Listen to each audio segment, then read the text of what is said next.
Hello, my name is Caroline Holmes. Welcome to the Reps briefing. This is a fortnightly webinar, and this is the third one we've had. So welcome to those of you that have been before. Welcome to people that haven't been before. It's really good to see you all, and thank you for giving up your time to come this morning. My name is Caroline Holmes, and I'm the Programme Coordinator for the Trade Union Training Programme. And excuse me, I'm slightly distracted because I'm also bringing people into the meeting as well, so I apologise if you see my eyes wandering off to the side of the screen. This meeting will finish no later than 12:30, and I just want to go through a little bit of housekeeping. First of all, I realise for some of you that have been on this meeting before that we have had them on a Friday. I have been asked to try and change the days as much as possible to try and allow lots of different reps who are doing different shifts and working in different ways to come into the meeting. So please do check the dates when I send them out, because sometimes they will be on a different day, like today is a Wednesday, but I am going to do a Tuesday and probably do an afternoon one as well, because we want to try and make sure that we can get as many reps as possible to be able to join this webinar. So the other thing to say is this is being recorded. So if you don't want your face to be shown, then please do switch off your video cameras. If you can remain muted throughout the entire meeting, that would be great, unless towards the end of the meeting, we will be asking you to ask questions, share experiences, make comments, whatever you want to do, because most of the meeting will be over to you to talk to each other. And we will be asking you then, obviously, to unmute yourselves. But if you can keep muted throughout the meeting, that would be great. It just makes it easier if we can kind of cut out some of the background noise. It is recorded, which the other issue here is confidentiality. So please bear in mind it when you're sharing any experiences, not to mention people's names specifically. Keep in mind issues of confidentiality. This will go up on the members section of the NUJ website, so it's not going to be accessible to the public, but nonetheless, just bear that in mind, please, when you're making any comments or asking any questions. So if you do have any questions that you'd like any of the officials to ask, because what we're going to do is the first kind of half an hour, 35, 40 minutes, the officials that have joined us today, thank you very much for joining us. The lineup has changed slightly because people have got different commitments and meetings going on and all sorts of things. After they've done their kind of 5 minutes briefing, we're going to open it up, and then the rest of you can ask questions, share experiences, and if you want to ask questions of any of each other or any of the officials, you've probably all used Zoom by now, so I'm probably telling you how to suck eggs. But if you want to use the chat facility, the button at the bottom of the Zoom little bubble, click on the chat facility. At the bottom will come up. You can message each other, everyone, or you can message people privately. Please do introduce yourselves. Do introduce yourselves on the chat. If you have any questions on the chat, and I'll be keeping an eye on that as well, if you could start your question with a capital Q and then ask your question and say who you'd like to answer it. If you want to do it that way, that's fine. We can then ask the question for you. If you want to ask it yourselves, of course you can when we open it up for everybody to join in. So please do introduce yourselves there. Don't think there's anything else. The only other thing I wanted to ask you about is just to bear in mind the NUJ rules on codes of conduct, ensuring that when you participate in the meeting that you don't say anything that may discriminate against somebody else or may make people feel uncomfortable. So please be mindful of your language and how you kind of interact, and the words and the language that you use. Please make sure that everybody can access and participate this webinar. So without further ado, unless anybody's got any specific questions. No? Okay, let's crack on then. And Jane, now Jane is somewhere here. Jane, would you like to start? Jane is suffering from a backache at the moment. There you are, Jane. So would you like to go first, wouldn't you? Yeah, please, just because I can't sit for extended periods of time, so apologies. I understand from Caroline that today really it was about sort of feedback on collectively organising during lockdown and things that might be coming up for people. So I thought that I would just share an issue that's coming for us in Cumbria in NewsQuest, but I think will probably extend out as the days go on, and that is the issue of remote working, of offices that were previously there being closed down and people being asked to permanently work remotely. And this has arisen for us in Cumbria, but we think it's going to arise elsewhere. And clearly that brings a lot of issues for people. The way that it's been attempted to do by NewsQuest is very much in, well, the officer that you were previously in, their office, actually the lease was up and they were due to be moving elsewhere, and they're now just saying, well, we're not going to move elsewhere, you're going to work from home. But they won't designate people home workers because that can have particular benefits for people, and they won't do that.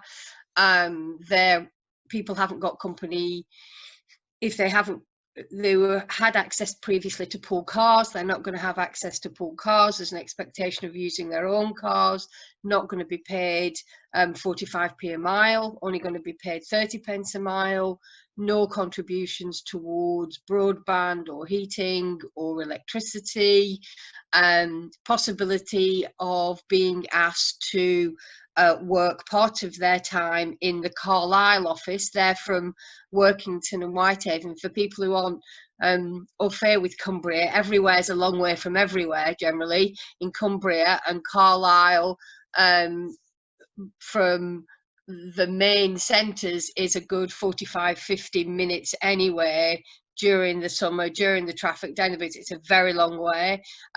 Train access, as you can imagine, because they're asking people to work late shifts. So there's a lot of issues for us there, and clearly that has raised the issue of remote working, and we do think that perhaps going forward this is going to be quite a big issue. So we are aware of that. We're going to start with that in Cumbria. I think collectively the NUJ are saying we're going to need to start putting together some Q&As around that for people, because I think this is going to be a big issue. We're lucky in Cumbria because we've got very good, like yourselves, so they've got good reps, and they've been keeping in contact by Skype, doing Skype chapel meetings. So in order for us, in terms of collectively organising, all of the chapels in Cumbria have brought themselves together and they do meet on a regular basis, and we've got a chapel meeting coming up, and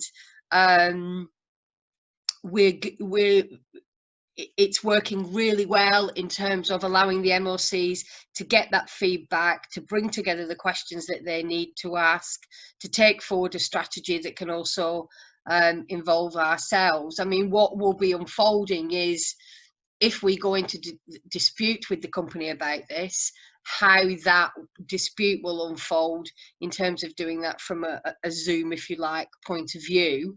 I've done a couple, I mean, I think all of us will have done quite a few of these now, and I think that it is about kind of being well prepared, making sure you've got everything in writing first, making sure that what you say is already written and therefore can be sent to them immediately, and so they can't kind of suggest that you haven't said what you haven't said. There's the issue of recording those kinds of meetings with managers, which, you know, I think people will have different views about, but I think if you prepare things in writing first, then I think that's important. But I think the collectivity thing, I think if you've got a chapel that is already used to kind of meeting quite regularly in that way, and we're lucky that we have that in Cumbria, then them coming together isn't a difficult thing to organise. I was at the joint chapel meeting last week. There must have been 20-25 people on the call. You know, you guys are all here, but I do think that as an issue, it will come more into the fore. The other thing that I might encourage people to do, really, if they're not doing them before, we're having more group chapel calls now, and I think the group chapel is a really good resource, and that's not just about making the meetings, and I think it's good to make the meetings, and if you can make the meetings, do that as often, but also it is a collective resource. Everybody's emailed about that. There is a big list there. If you've got questions or issues, put them into that forum, because it's also a good way for us as reps to get those issues and to get those issues early and shared, and get experiences shared. So I think, again, from a collective point of view, that can help. I mean, Chris may want to talk about things completely differently, but I'm just thinking we've organised, we're organising around a collective grievance letter that's actually been organised through the group chapel. So, I mean, Chris might want to talk about that experience. But I think that in terms of that collective organisation, I think the remote working will be an ongoing issue for people. And it was really just to alert people that we're starting to do that organisationally, and if people have got questions or issues around that, then let us know, and we can kind of feed in our experience of taking NewsQuest on in Cumbria to what people are doing. I think, is that long enough now, Caroline?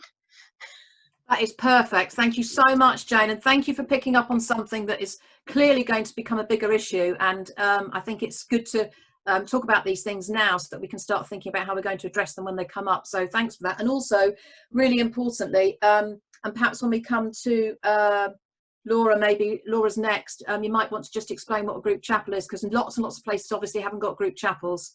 But the issue that you've raised there, which is about the importance of getting together and talking and actually sharing the issues really early, is really important so that they can be addressed, because the sooner we kind of raise these issues, the sooner that they can be addressed by chapels.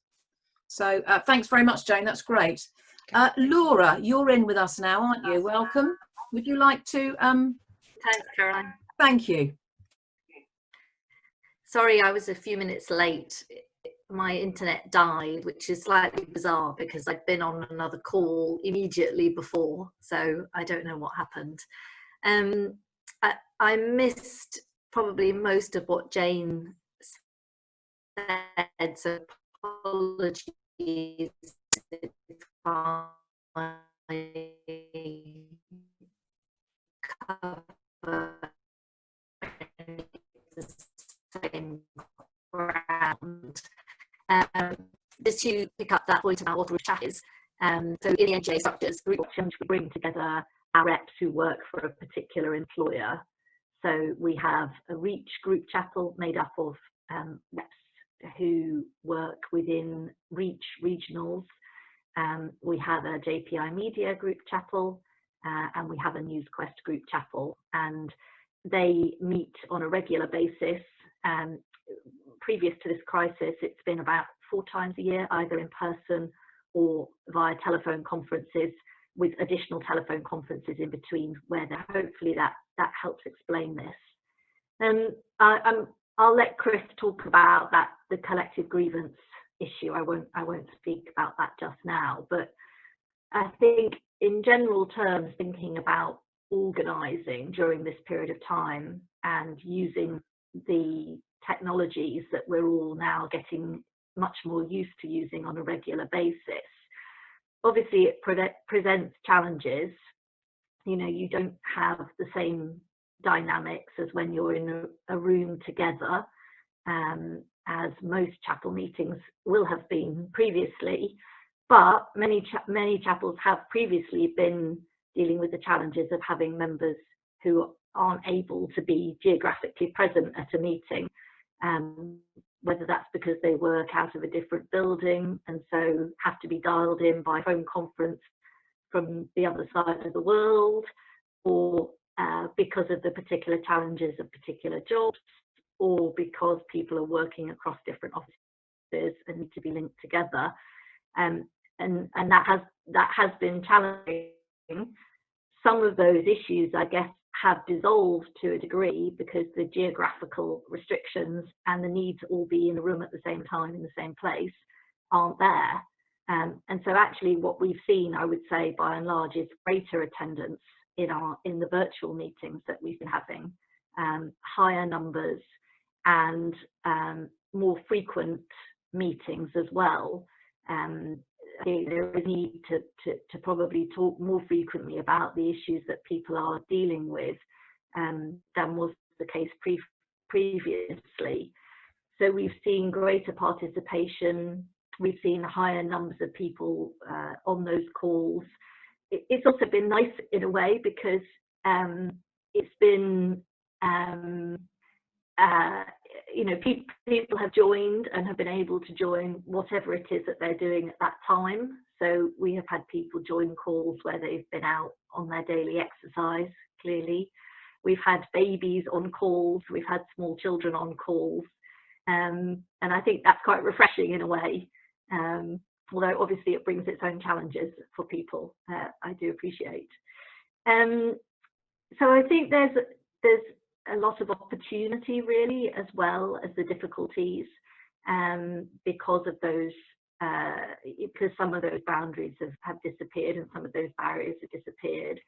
So some of the other work that Andy and I have tried to do at this time is, alongside the sort of day-to-day work of responding to industrial issues that people are raising, is to also try to reach out to places where perhaps there hasn't been as much activity in recent times as we would have wanted, for a variety of different reasons, and where now there is an opportunity to really engage with people about these issues which are affecting everybody, and where it's also really important that we're able to plug our members into the structures that there are, so they have that support. So, for example, if you look at the group chapels, you know, we would have some areas where perhaps we haven't had a rep more recently who would join the group chapel discussions, and therefore be able to speak with members and to engage their part of the business in those discussions. And what we've tried to do is to get in touch with members that we know that we have in those areas, and to say, look, you know, this work is happening, and you know, how can we support you to get involved with that? And that has been bearing fruit. So we have had new NEJ reps coming forward, and new points of contact for the group chapels during this period of time, which is really positive. So I think there is a lot of opportunity to grow the union and to grow membership during this time, and to grow that organisation. And it's essential that we do that. I know it's really difficult because you're all really busy with the core issues at the moment, but at the same time, I think we do need to sort of seize that opportunity to reach out and try to build. And it shouldn't all fall on the reps. You know, you should involve other members of your chapels in doing that. Everybody can talk to another person about them getting involved with the union, and actually sometimes that works best anyway. Because these issues are not going away anytime soon, you know, we are going to have a lot to deal with over the coming weeks and months. And so it is really important, I think, that we try and reach out and involve more people, and make sure that reps are also getting the support that they need through your committees. And for example, it's an opportunity for us to, I think, recruit more health and safety reps, because they have a critical role to play in discussions about safe working, remote working, working from home in a safe way. You know, all of these things are issues that we've talked about and are talking about, and are a huge priority at the moment.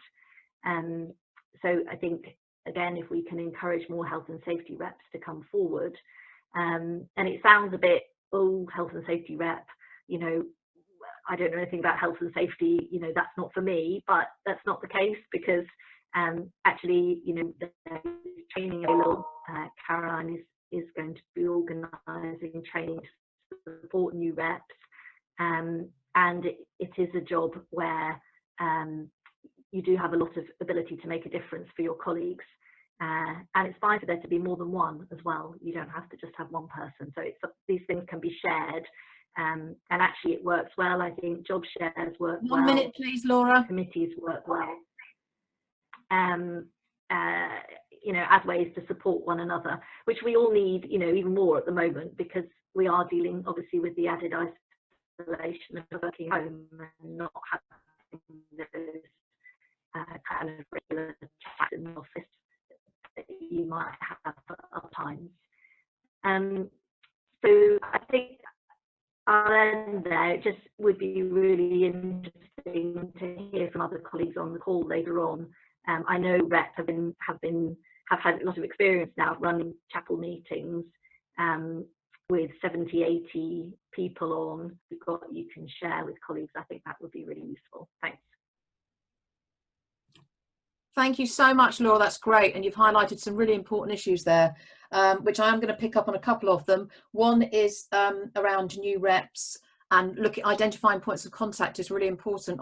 You know, looking at new places that you can actually directly contact. And in fact, we had our first pilot stage 1 course last Friday, and at the end of this session today I will give dates for the next stage 1, and part of that, the stage 1, is doing a mapping activity to identify areas that the chapels can build on. So looking at people that can be contacted directly and asked to become involved, become points of contact, is really important. I think it's a great opportunity for us to be proactive and actually directly contact people. So I think that's really important. The other thing, of course, is the health and safety.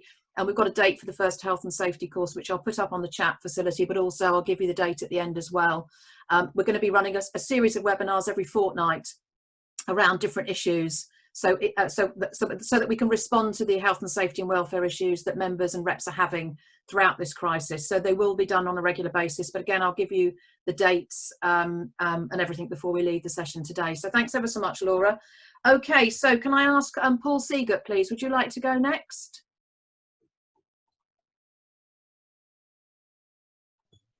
Sorry, couldn't find the unmute button again, despite doing virtual meetings for the last 2 months. I still can't operate it properly. I mean, I'd like to pick up really on Laura's point, really. I think that this way of working offers opportunities and difficulties. I think that sums it up really, really nicely.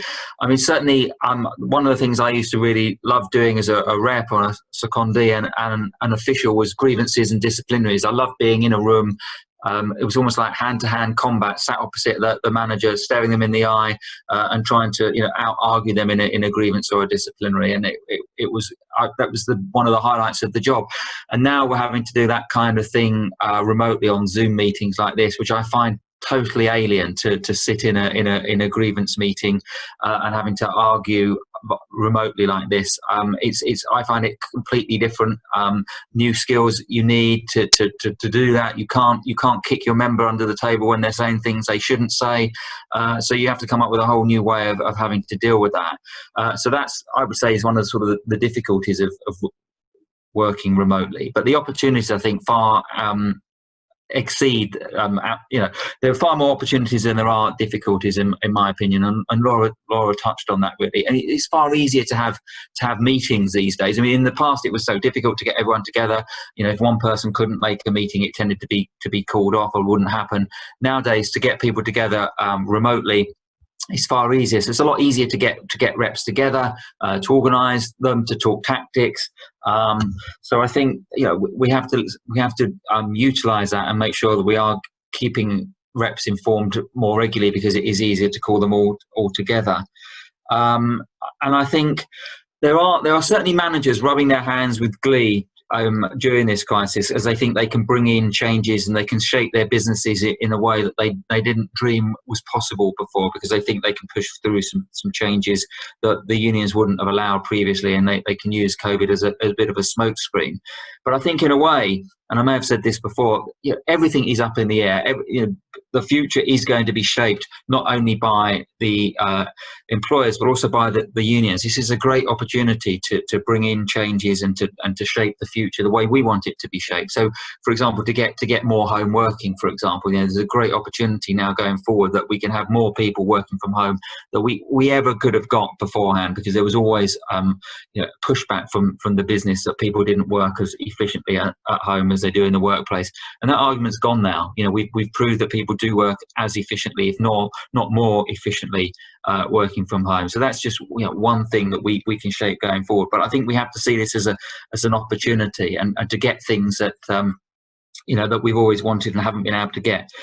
I mean, we've had some really major successes over the last few weeks by sticking together.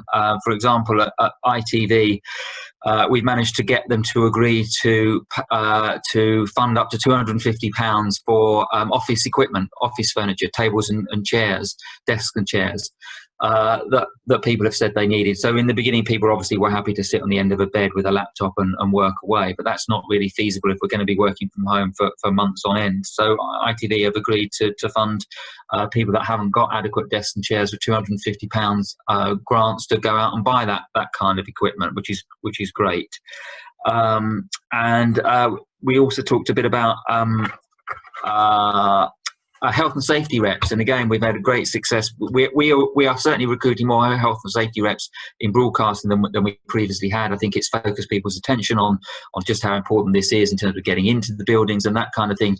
So at Yorkshire Television last week we had a great success when they brought back Emmerdale. They started to film the soap Emmerdale again for the first time since the COVID outbreak, and both the news team and Emmerdale staff come through the same door in Leeds, and they were temperature testing the Emmerdale staff and crew, but not temperature testing the news reporters, which made them feel like second-class citizens. So basically it looked like the Emmerdale staff were more important. They needed to be tested to see if they had any signs of COVID.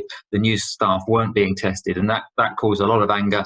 And we had a new health and safety rep at Yorkshire Television, only recruited as a consequence of the COVID outbreak, and she really got her teeth into that and forced ITV to back down. And now anyone coming into that building, whether it be soap stars or news reporters, are being tested for having their temperature tested as an early sign of COVID. So that's a real success.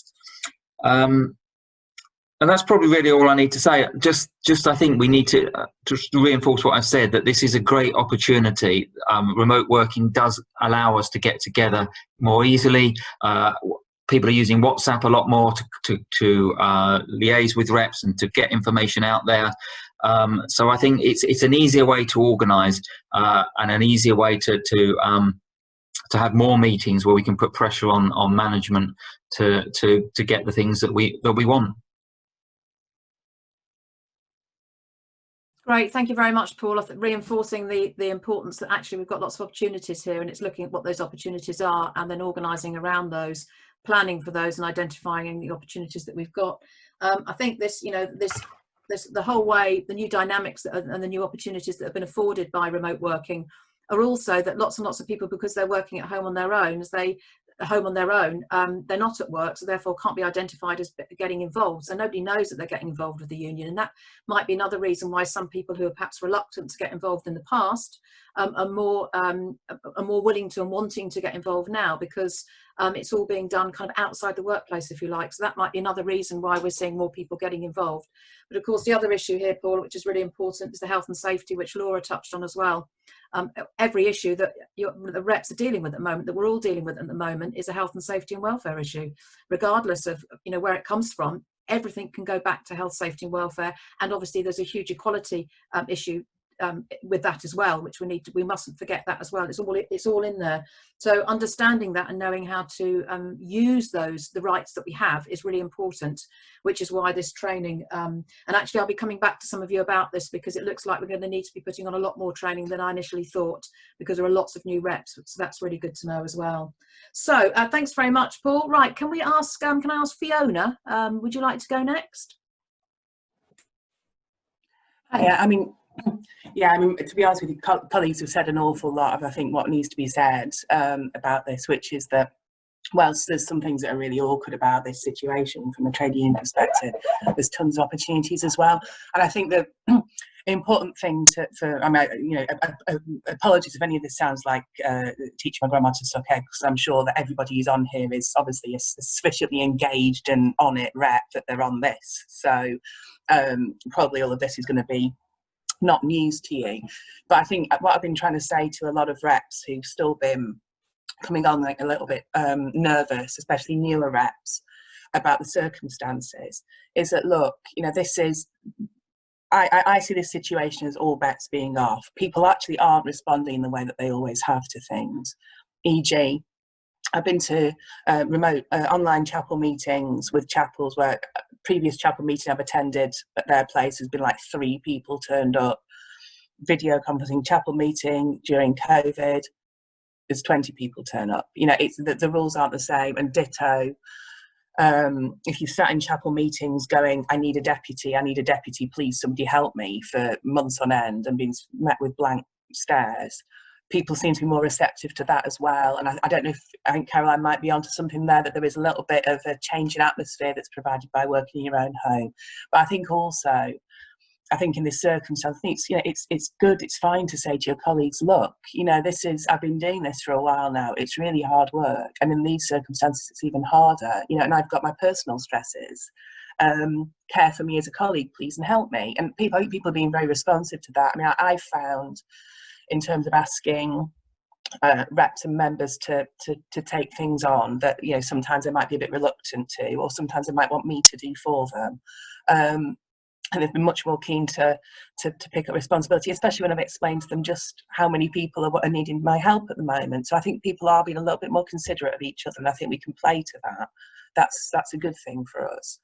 And I think the other guys who are acting differently, I think management, I think, you know, don't be shy about approaching management with things. I think at the moment, anybody who's got a brain, who's a manager, can understand that any method that allows you to deal with a group of staff at once, rather than having to deal with 300 individuals for something like a proposed working practice change or a proposed contract change, they can see that it's in their interest to deal with somebody who's knowledgeable, who's supported, and who's dealing on behalf of a large group. And especially when changes, you need to make change quickly, that's actually desirable to a management to have a collective route to go through. It makes things much more efficient for them too, as well as making it much more engaged and acceptable for us.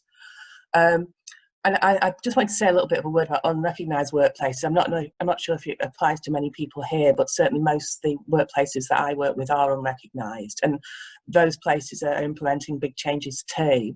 And what I would say to people is, what I'm saying all around the place, you absolutely, if we're not recognising your workplace and a staff forum is elected for consulting on change or redundancies, you absolutely must get elected to it.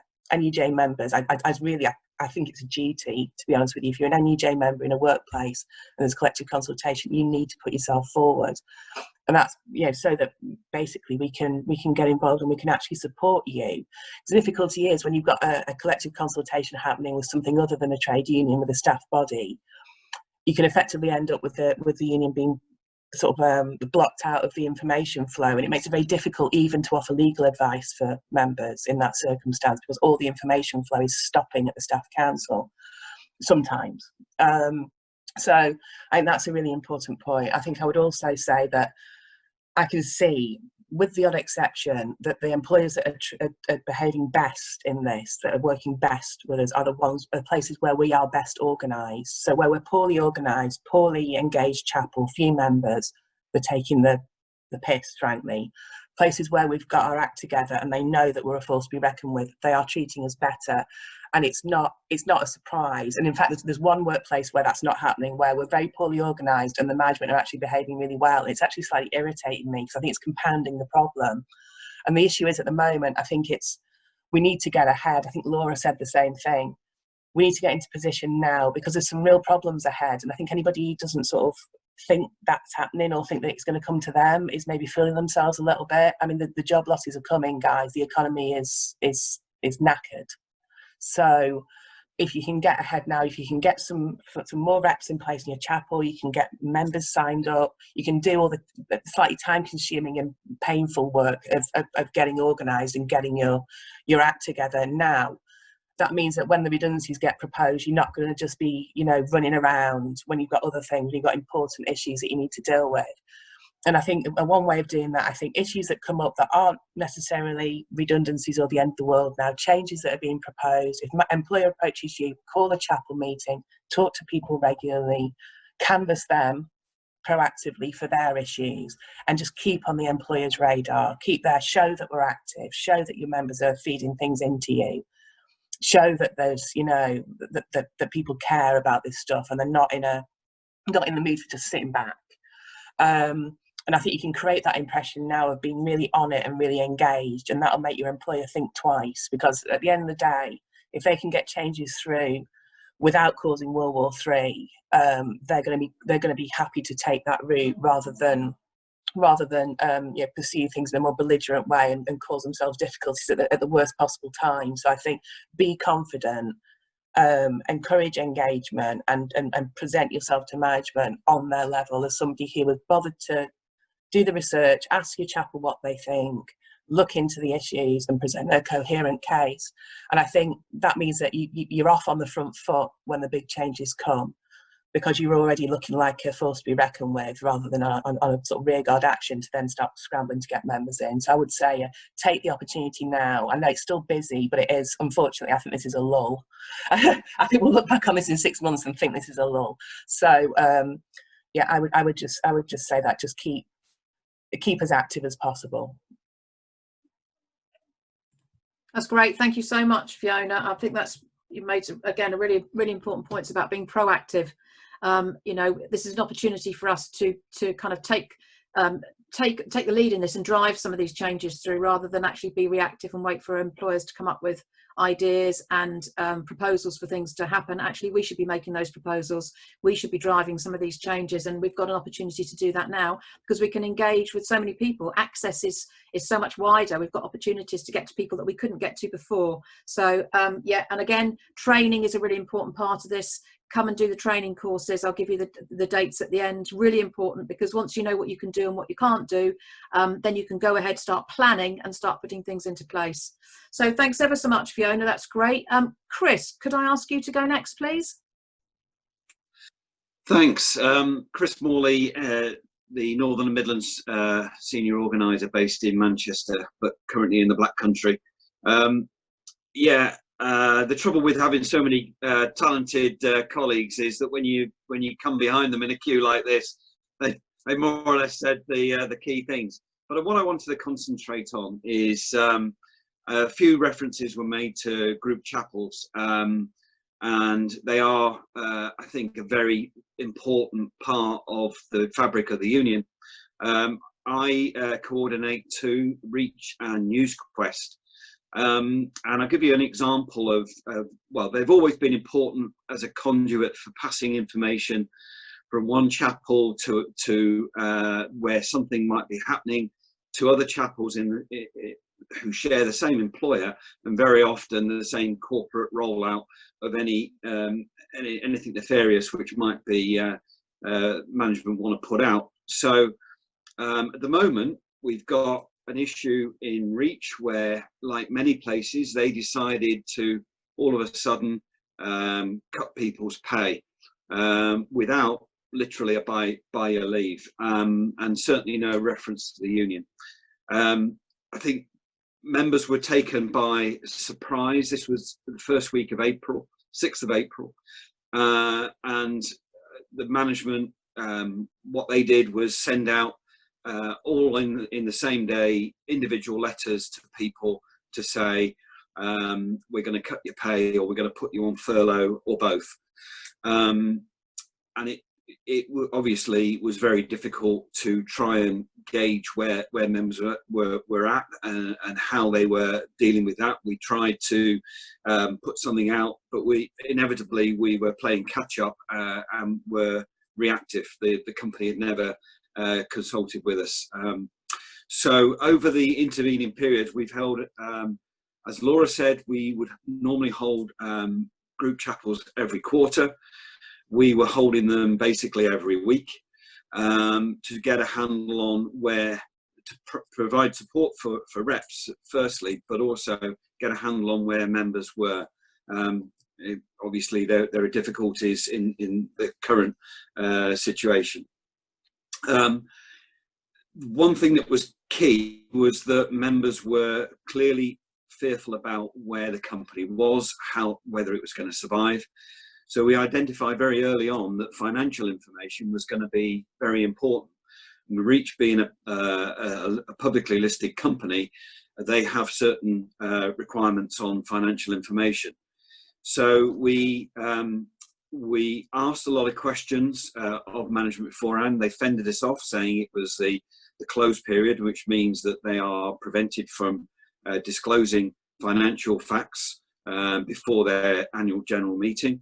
But we then we made sure that the union put questions to the annual general meeting, and the trading update that came with that showed actually that the company had entered the lockdown with a £20 million cash pile, and it had, by the beginning of May, it had risen to 33 million, which I think a lot of our members have taken, were taken greatly by surprise. So we, having established that the company is actually, in the words of the chief executive, financially resilient, it's about now members are really keen to know when their pay cut is going to end. They also would like to know how they're going to get compensated for what's being taken off them in these 3 months. But we're coming to a key point on 3 months very soon. And in the meantime, to help put pressure on the company, we are launching a collective grievance over the pay cuts, where we are pulling together members in each of the chapels. The union will keep a list of all those who want to be part of that collective grievance, but we understand that it's not every member's cup of tea to want to go into a meeting and be, to face management. So the whole point of a collective grievance, they will all be identical, all the cases, given it's affected everybody in the same way. It may be that the company, we will ask the company, do you want to deal with this as one union, or are you going to try and be difficult and try and fragment those grievances down to individual chapels and individual members? I can't believe that they will. So I don't want to go too far into the strategy, but essentially we will be looking to make sure that test cases are done if the company won't deal with us directly as one union. And while it will put pressure on them, we hope to make sure that when the 3 months, which is when they said they would review the pay cuts, comes around, they will think, do we really want to go further than that, particularly when the company's financial position is clear, that they are not going to go under anytime soon. So that's what in fact, once I'm off this, I'm going to be taking part in a chapel discussion to talk through the collective grievance and how it might work. And I'm hoping that come next week, we will have, a critical mass of chapels taking part in that, and providing potentially a way for members to get recompense further down the line if they decide that that's what they want to do. Another couple of small examples, just a couple of minutes, please. Yeah, okay. In terms of opportunities, a lot of my colleagues have stressed that this is anecdotally, there are, as far as the Manchester office is concerned, there are plenty of new members coming in. We need to make sure that only today I've been talking to a member that didn't know how to access the union, and it's in an area where we're targeting organising in the next week. So that's a good thing. And just ending on a positive, we have on Thursday set up a chapel. We've recruited from nothing, and we haven't had a chapel there in decades. 90% membership, and they elected a rep. But it is true that if you want something doing, it's always ask a busy person. The rep that came forward has an incredibly difficult situation as a single parent, but they are very, very talented, and it's just, sometimes you get amazed as a rep at just how good our members are. Thank you. That's great. Thank you so much, Chris. Really, really important to hear about what the collective grievance and to show what can be achieved through collective action. The other important thing here is I think about setting up a new chapel. 90% membership from scratch is incredible. And there was a really interesting piece went out this week about the organising the new chapel at Vice, which is again another success story. Some of you will have seen it on the NUJ website. Some of you will see it when it goes out on Active this week. Really good example of how you can build something from scratch, and now is a really good opportunity to do it, as both Fiona and Chris have talked about, when you target particular people. And I liked the point that you made, Chris, is if you want to get something done, ask a busy person. Because normally they are the people that are planned. They've got a plan. They know how to manage everything. They've got good time management, all this kind of stuff, and can kind of squeeze it in and fit it in, and kind of are quite driven as well. So thank you very much for that. I think it's a really some positive examples there of what can be achieved. Andy, could I ask you to go next, please? Thanks. Yes, as we get further and further down this list,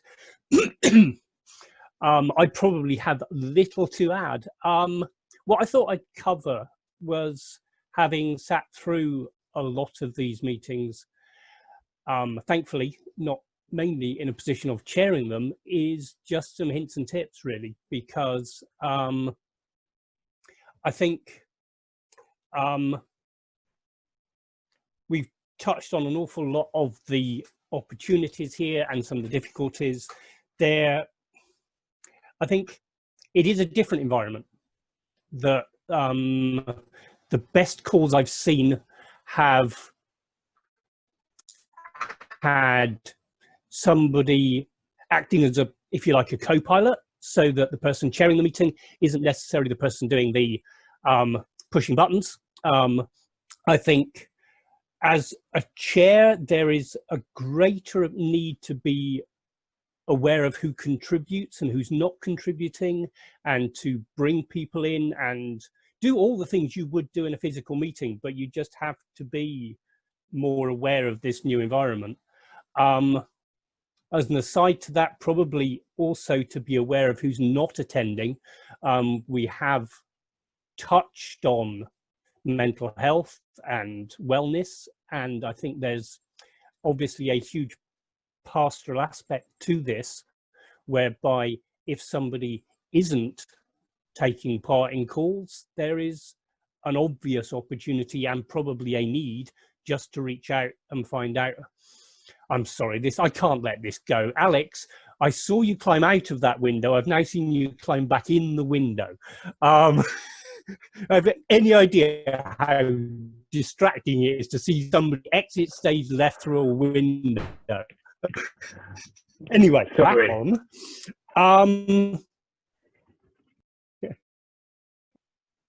I think we do think back. You would do them in this invite guests.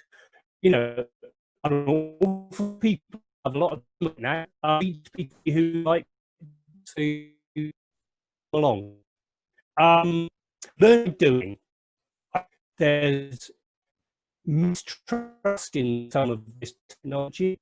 It all has its fault. I think if you can, as a group, go and try things out and see what works and see what doesn't work, you'll get to a point where collectively you'll find something that works for you, and it will have its flaws, but by then you will have accepted them. And probably the only other thing I was going to pick up on was this business of new members, and the obvious point that we're going to have to work out ways of continuing to keep people aware of who's in membership. You will all have different ways as chapel reps of contacting officials, but officials will be able to get you chapel lists, an ability, find some time to go through those chapel lists to see who's there, who's not there, who's new, who hasn't got personal emails, feed it all back. And, the more we can do in terms of mapping and building and pulling people together, the better we can communicate. And I mean, that's no different than it's ever been, but it's a a real opportunity to just go through the nuts and bolts stuff of identifying who your members are and how you get in touch with them. And I'll leave it there. Great, thank you ever so much, Andy, and really important, some really important points there about keeping in touch and also keeping up to date. Lots of new members coming in. It's really important you know who your members are, because if you've got people coming to you and asking you for advice and guidance, you need to be certain that they are members. So it's really important to keep lists up to date. And, you know, one of the things you could do in terms of encouraging people to get involved is ask somebody within your chapel to be responsible for that particular job. You don't need to take it on yourselves. You could actually ask somebody to do the kind of membership and recruitment bit, if you like, within your chapel. So it's about sharing the kind of work out, really.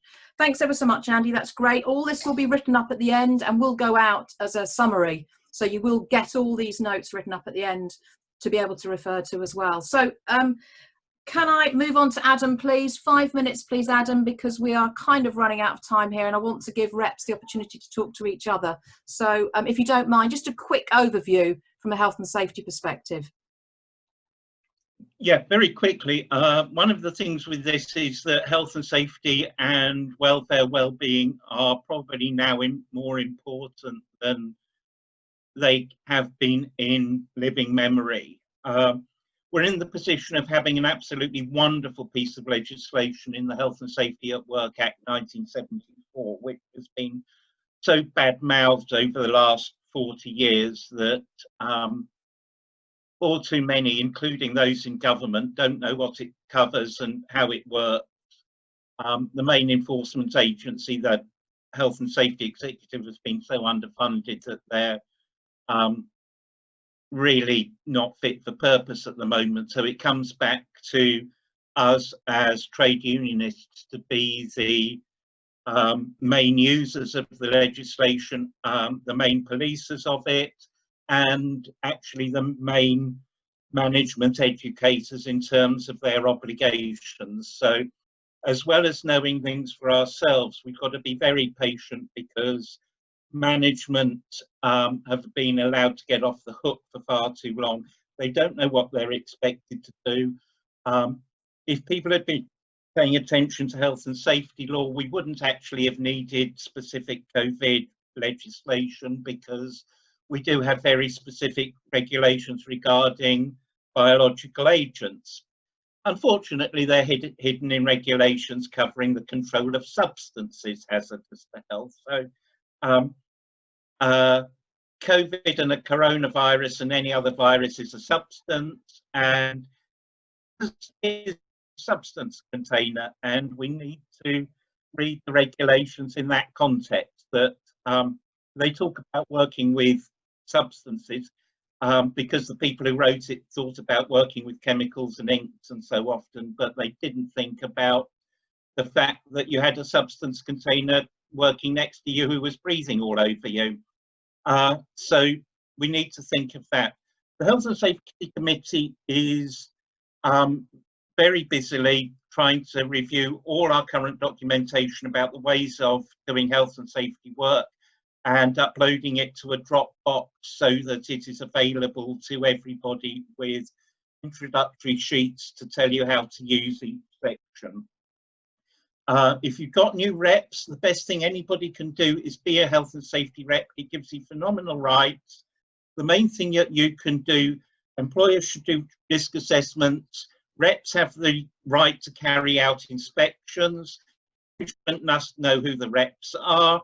They must know when inspections are taking place, but inspections can include talking to colleagues, finding out what their concerns are, and then using them to check whether risk assessments have met their statutory duties of being suitable and sufficient.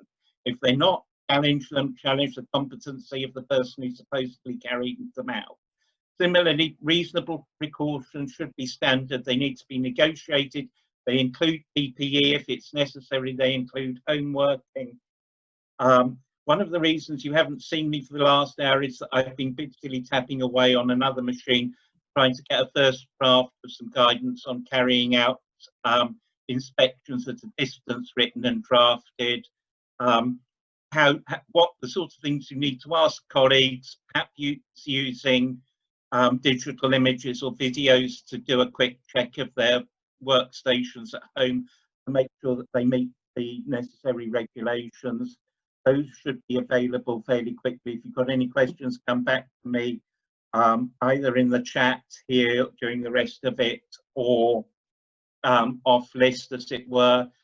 The other quick one is get yourself elected as a health and safety rep. If you haven't done Caroline's excellent training, please, please, please do it as soon as you can, because you need to know which of the myriad of regulations to quote at managers to say, hey, sunshine, you haven't done this.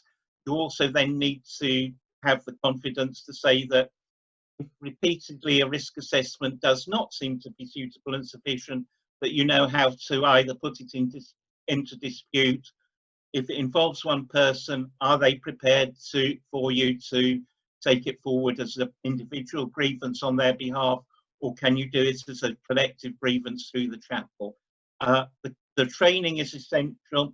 There's some great information, including this wonderful tome from the TUC that certainly all the officials will have had on their bookshelves at Headland House. I suspect they didn't take it home with them when they got thrown out of the building.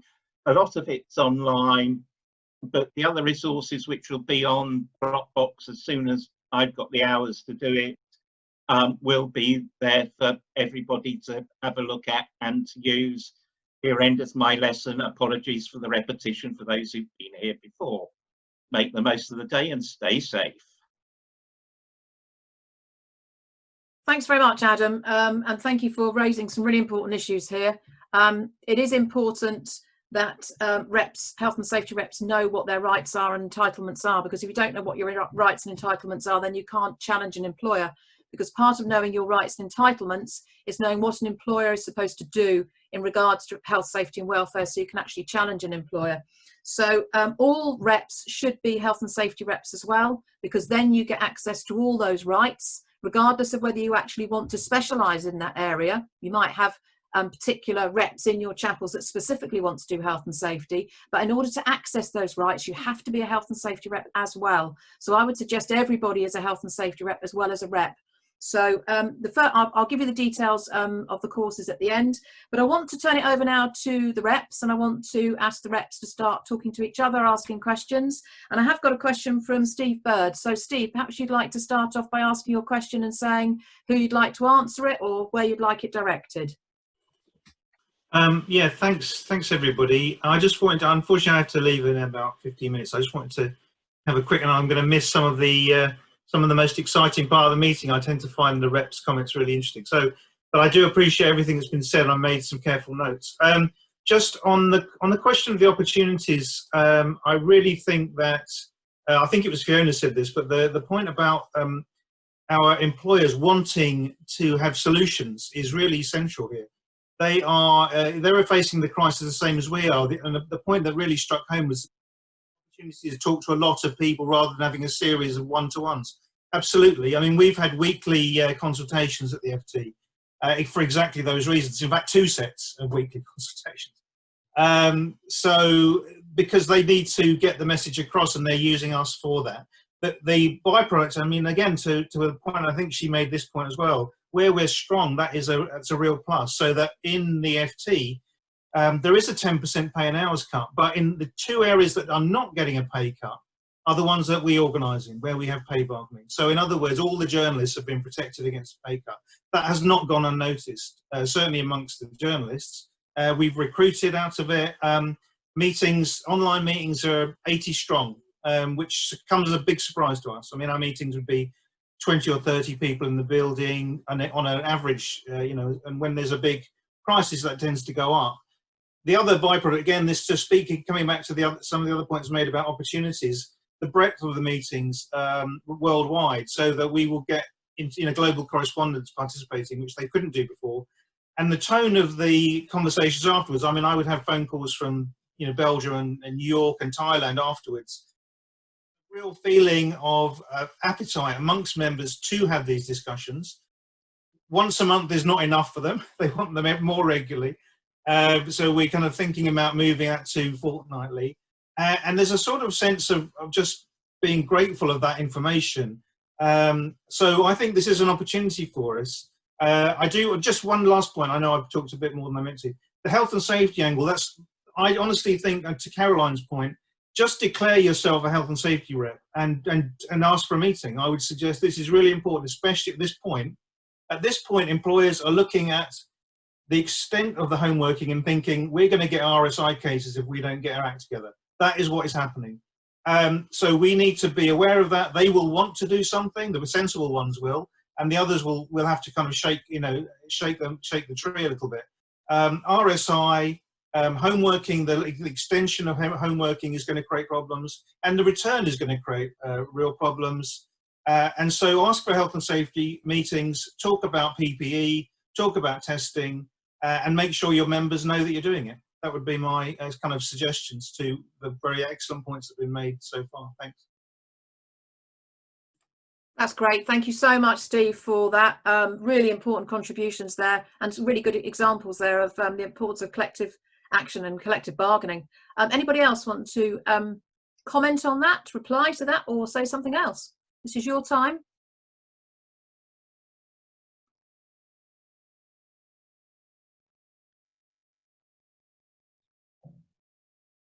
I did have a comment from Rob Dugdale. Would you like to raise your comment to the group, Rob?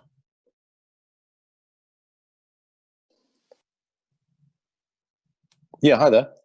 It was just to do with health and safety. I don't know whether we have an awful lot at BBC Sport in terms of health and safety reps, and there seems to be a call for health and safety people. I just want to, because I already intended to have a crack at health and safety training, and I think maybe I should push it a little bit further forward in the in my list of things to do. So. Anybody want to reply to that? Thank you, Rob. No, that's great. Alex, did you want to say something? Yeah, it's a separate issue though. Do you want to answer that first and come back to me? Okay, fine, I will do. Thank you very much, Alex. Anybody want to reply to the point about health and safety? Adam, do you want to reply? Yeah, Rob, yes, very, very important that as far as you can put it up your to-do list, really do it, because it's the key to everything at the moment. As Steve was saying, it's around RSI, it's around home working. That's why I've just been drafting some notes on inspections for home working to make sure that home workstations are not going to cause people problems with RSI. I'm already aware, we've had a report at one of these meetings of a member who was getting tendinitis because of a very poor workstation at home. So yes, or people who weren't even being provided with laptops. Laptops per se are not adequate for all-day working because the screen's in the wrong ratio to where your hands are. Do you have wrist rests? The whole caboodle is important. And as reps, the other thing you can do, inspections should be carried out in work time. Management have got to give the okay for that, but if you're going to be in touch with members, it's probably going to take you at least a quarter of an hour or so with each member by the time you've had a chat with them on the phone, perhaps done a bit of a video call so you can have a look at the home workstation. But that in itself is an amazingly pastoral use of the time. Can I stop you there, Adam? And go with it. Thank you very much. That's great. I've got a couple of other questions here, so thank you very much for that. I hope that's given you some more information, Rob, and I will come back to you directly as well about that. So, Catherine, you had a question in first. Would you like to ask your question? Yes. So I'll be sort of feeding back this encouragement to become an H&S rep to the next branch meeting. A lot of the people who are coming are in unrecognised workplaces where there may be a handful of members, so there isn't even a chapel yet. Actually, I know I should know this because I only went to your course about just before lockdown, but I'm sure everyone else would appreciate the clarification too. what can they do if they're not even in a chapel, but they want to kind of get on it with this? That's a really good question, Catherine. I'll answer that if that's okay with everybody else. In unrecognised workplaces, staff, health and safety reps have exactly the same rights as reps in recognised workplaces. There are only two things that they can't do, and that is to ask for a safety committee to be set up. So they have no right to ask for a safety committee to be set up if it hasn't been set up already, and they have no right to carry out inspections.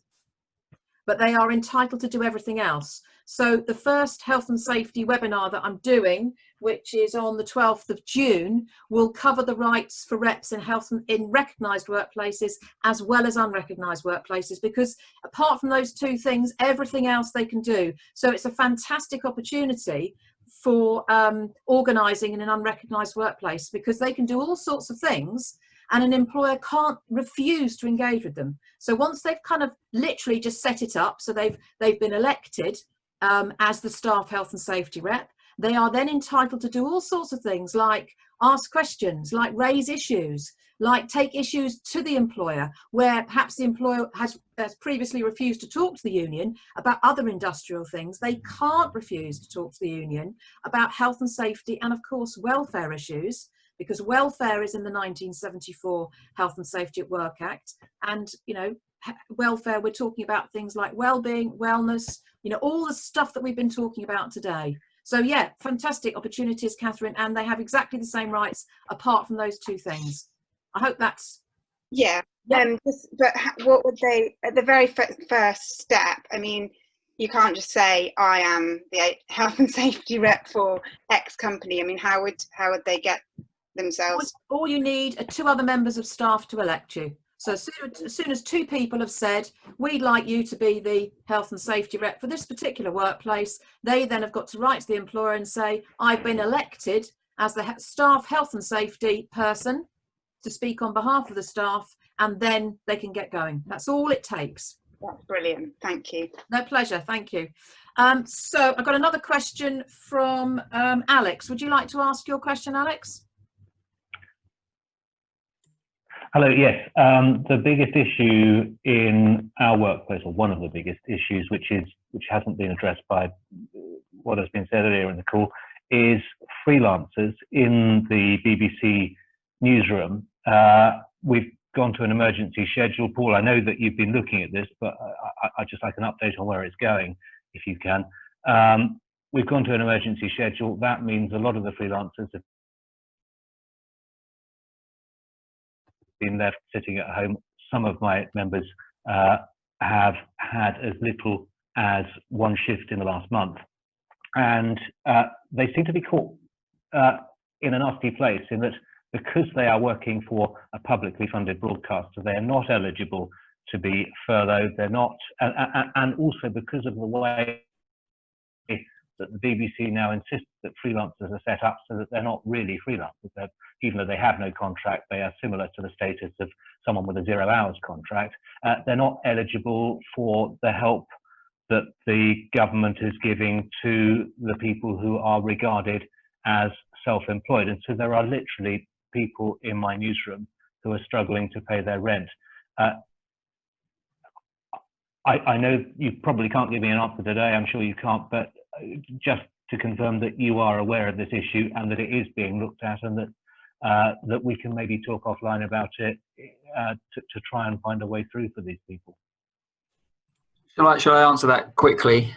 Yes, that's great. Thanks, Paul. I mean, yeah. I mean, your summary is spot on, Alex. You're right. They are falling through the gap because the BBC isn't allowed to furlough staff, and a lot of these freelancers who are PAYE freelancers aren't then entitled to any of the government schemes. So we have been putting pressure on both the BBC and the government, and indeed the BBC have been putting pressure on the government to try and get the government to change their rules so that the freelancers are eligible for some government schemes, and we've been trying to put pressure on the BBC to do more. As you may know, the best we've got to so far is that they've introduced a loan scheme so that they are willing to lend freelancers £1,000 a month, which is equivalent, I think, of £1,700 before tax, which is the average amount that a freelancer gets. So that's a loan scheme, and that would be paid back or offset over future freelance work over the coming 12 months. But of course, there is a fear that there won't be much work over the coming 12 months because of the situation we're in. Although I suppose if there isn't much work, then they won't have to pay it back, because they only pay it back when they do get work. So that maybe that isn't so bad. But you're right. The second problem is that a lot of these people are not freelancers at all. They should be given staff contracts. They're working, Monday to Friday, 52 weeks a year. So what's the difference between that and staff? And Tony Hall has said that has thrown up a problem that he wasn't aware of, and that there's going to be a proper look at that in the summer to make sure that people who are being engaged as freelancers are genuine freelancers, and when they're not, they'll be given, in theory, staff jobs. So they're the sort of the various routes that we're going down at the moment. Yeah, that's good to hear. The £1,000 loan scheme, a lot of them have talked to me about it, and to be honest, these are people who are quite poor, and they're really uncomfortable about taking on loans that will eat into any future income that they get. So I don't know, maybe we need to find out. It's good to hear that the payment terms may not be as scary as they think, but at the moment there is real reluctance amongst the members I've spoken to take that up because of the reasons that you outlined. Yeah, no, I absolutely get that. But I mean, just to reassure people that they only pay the loan back when they get future work. So no future work, they won't have to pay the loan back. And in many ways, I suppose if the BBC have lent these people money, they're more likely to give them work going forward, because that's the best chance the BBC have got of getting the money back. So actually being in debt to the BBC may actually be quite a good thing in terms of getting future work. I will communicate that. Thank you, Paul. Appreciate it. Quickly to come in, Caroline, if I may. If very quickly, Adam, real hardship, then NUJ Extra has been particularly helping out freelancers during the last couple of months, not just with single payments, but payments over a couple of months or so. The contact details are on the website, and they're turning applications round in a matter of days. So if somebody is in real distress, we can try and help them out that way. Thank you so much, Adam. That's really important to remember, that NUJ Extra is there to support all members in the NUJ. Really important that all the details are on the NUJ website. Would anybody else like to make a comment? Would anybody else like to ask a question? Yeah. Could I ask a clarification on the health and safety reps? So we've just voted in a health and safety rep, but this idea of everyone on the in the chapel, all the reps in the chapel being a health and safety rep sounds quite good, just to get the rights. So in our next reps meeting, can we just vote in everyone in the chapel? Is that, as long as 2 people are there? Not everyone in the chapel, sorry, every rep we have in our chapel, so the 8 people. You can all be in your committee. You can all be reps, so you could be an equality rep and a health and safety rep. So you can all wear, you can wear different hats. And some unions, as soon as you become a rep, you automatically become a health and safety rep at the same time. Because if you're not a health and safety rep, you can't access those rights. It doesn't mean to say that you all have to specialise in health and safety. So it could be that you all do the training, you're all health and safety reps, but one person takes on the mantle of being the health and safety rep, if that makes sense.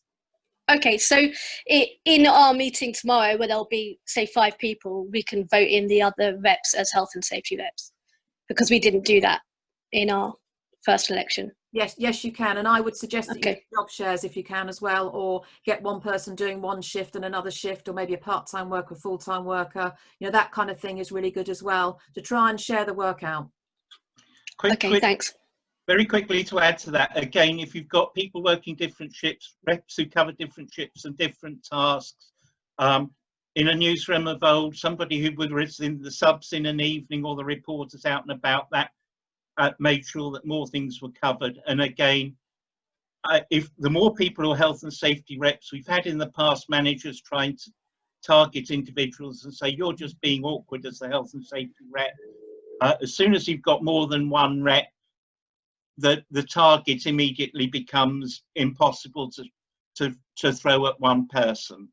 Okay, thanks very much, Adam. Would anybody else like to make a comment, ask a question? Paul Freedom, would you like to ask your question or make a comment? Thanks. I'm really glad that we're making such a big noise about health and safety now.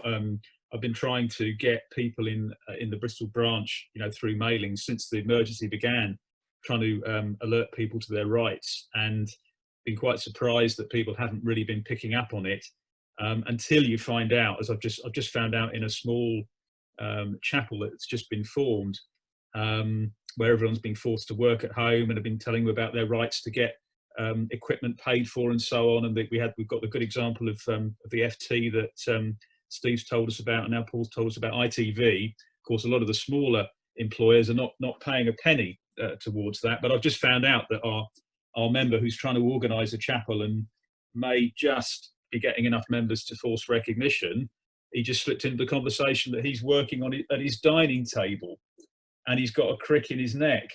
And this is just an aside after all conversations about health and safety.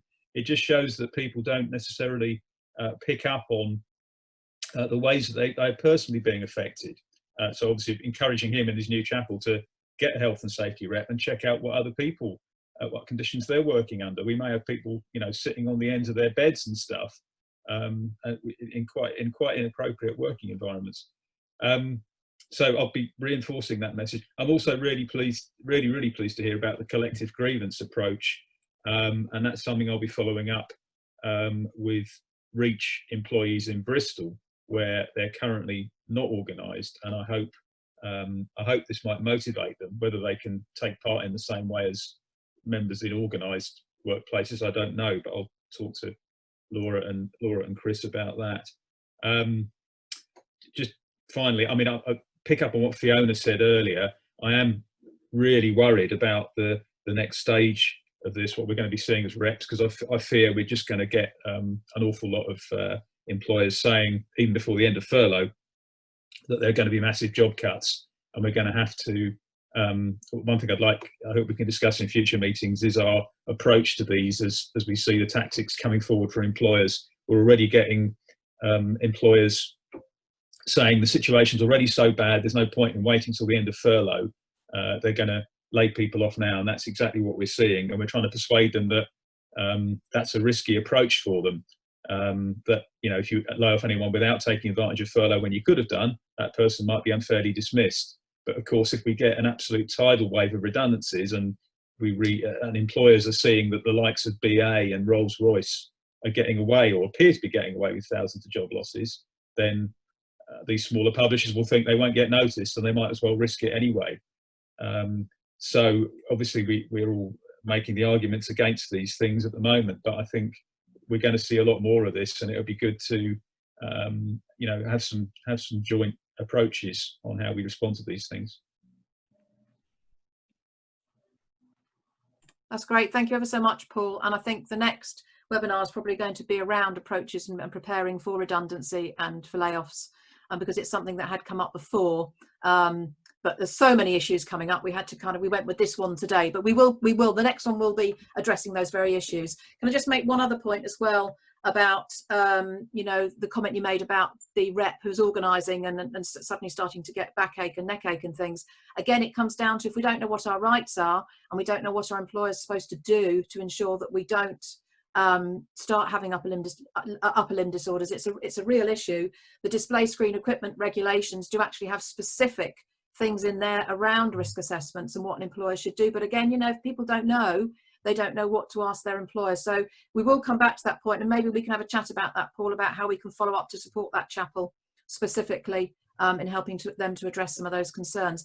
Adam, can I just ask if anybody's got any other questions first, because we're nearly at the end and I want to make sure that other people have an opportunity to speak. Adam, did you want to make a quick point, and then I'll just... I did.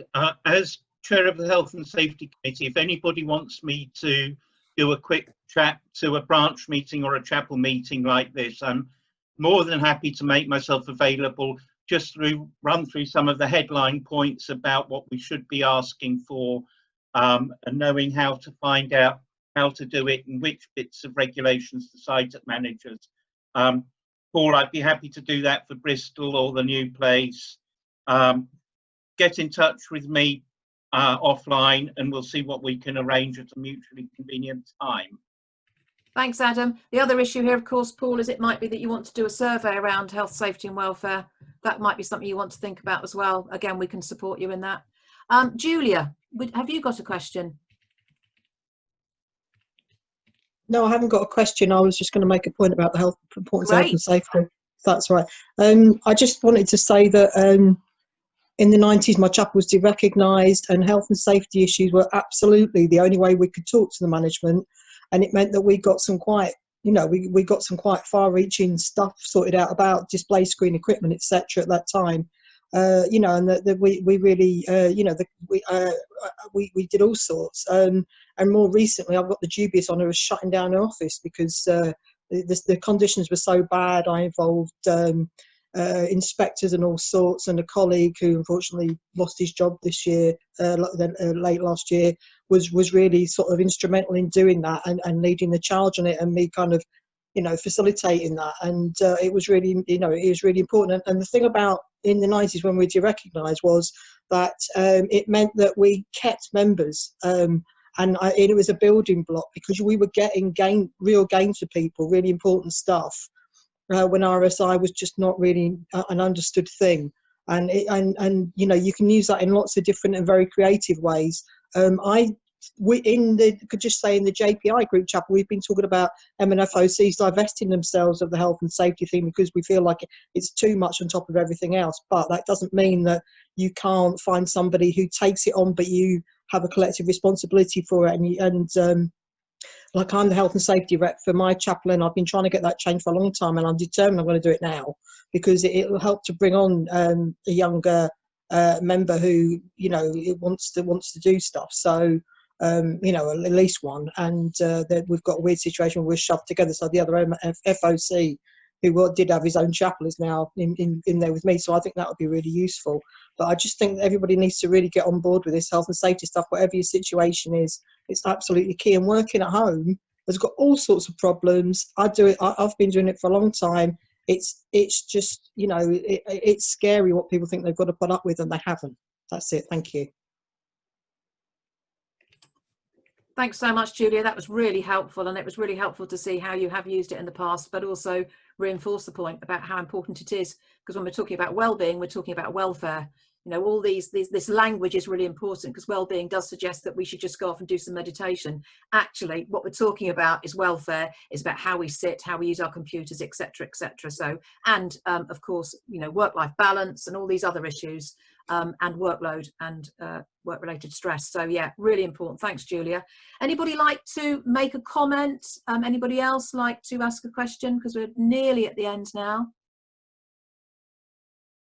Well, thank you very much for taking part. I really appreciate everybody. We really appreciate everybody coming and taking part.